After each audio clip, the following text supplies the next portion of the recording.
මෙතෙක් දුරට ඔබ ප්‍රගුණ කළේ අතීත කාලයෙන් වාක්‍යයක් ගොඩනගන අයුරු සහ ප්‍රශ්නයක් අසන අයුරුයි.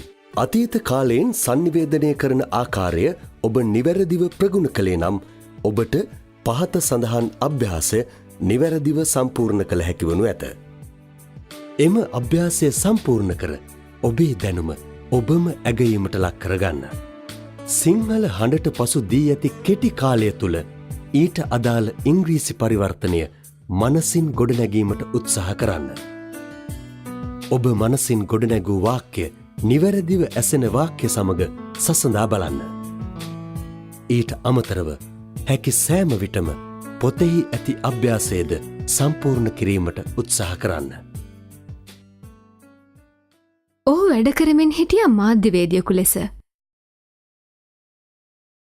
He was working as a journalist. ඔහු මිය ගියා මාස 2කට කලින්.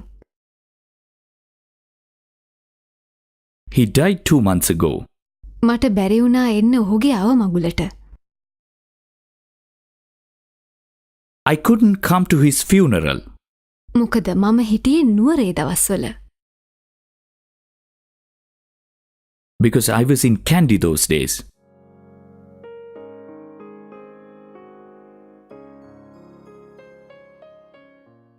ඔහු මාධ්‍යවේදියෙක් වී හිටියද? Was he a journalist?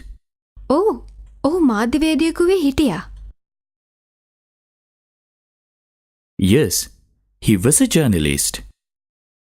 ඔහු වෛද්‍යවරයෙකු වී සිටියේ නැද්ද? Wasn't he a doctor? නෑ, ඔහු වෛද්‍යවරයෙකු වී හිටියේ නෑ. No, he wasn't a doctor.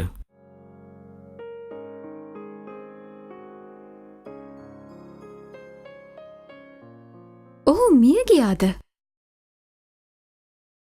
Did he die? ඔහු මිය ගියා. Yes, he died. කවදද ඔහු මිය ගියේ? When did he die? ඔහු මිය ගියේ මාස 2කට කලින්. He died 2 months ago.